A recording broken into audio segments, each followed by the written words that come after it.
آج ہمارے نوجوانوں کی لائف برباد کیوں ہو رہی ہے؟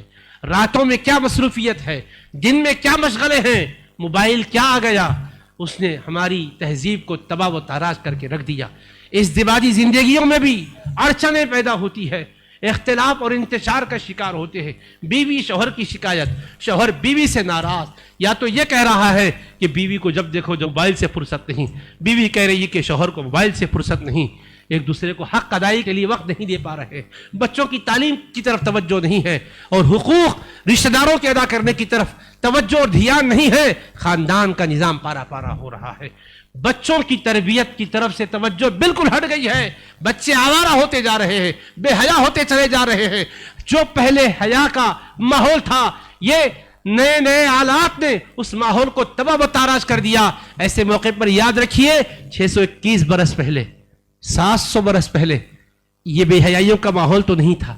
بندہ نواز جب کسی کو اپنے سلسلے سے بیعت کرنے کے لیے قبول کرنا چاہتے، اپنا سیدھا ہاتھ اس کے ہاتھ پر رکھتے اور فرماتے کہ تم مجھ ضعیف کے اور ضعیف کے شیخ خواجہ اور خواجہ کے خواجہ تمام خواجگان سلسلہ کے مبارک ہاتھ پر یہ عہد کر رہے ہو کہ نگاہ کی حفاظت کروں گا، دل کی حفاظت کروں گا۔ نگاہ کی حفاظت کی بات ہے، آج نگاہ کی حفاظت ہو رہی ہے کیا؟ بتائیے۔ قرآن مجید کہہ رہا ہے قُلْ لِلْمُؤْمِنِينَ يَغُضُّوا مِنْ أَبْصَارِهِمْ، قرآن کہہ رہا ہے وَقُلْ لِلْمُؤْمِنَاتِ يَغْضُضْنَ مِنْ أَبْصَارِهِنْ، کہ نگاہوں کی حفاظت کرو۔ آج نگاہیں ہماری گندی ہوتی چلے جا رہی ہے، اس لیے اولیاء کرام کے جو انوار نگاہوں کے ذریعے دلوں میں اترنا ہے وہ ویسا نہیں اتر رہے ہیں۔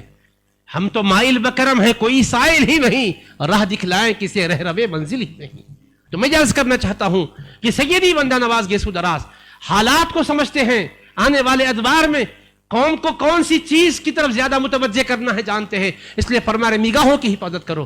تو میرے عزیزو یہ عہد کر کے چلو کہ ہم اپنی نگاہوں کی حفاظت کریں گے، نامحرم پر نظر نہیں ڈالیں گے، اس لیے کہ یاد رکھیے اللہ تبارک و تعالیٰ کے حبیب علیہ السلام نے فرمایا نظر شیطان کے زہریلے تیروں میں سے ایک تیر ہے، اس لیے نگاہوں کی حفاظت کریے، اپنے بال بچوں کی اچھی تربیت کیجئے۔ سیدی بندہ نواز قطب دکن آپ کو اور مجھ کو اور تمام آنے والوں کو اپنی کتابوں کا سرمایہ دے کر گئے، حضرت کی کتابوں کا مطالعہ ضرور کریں۔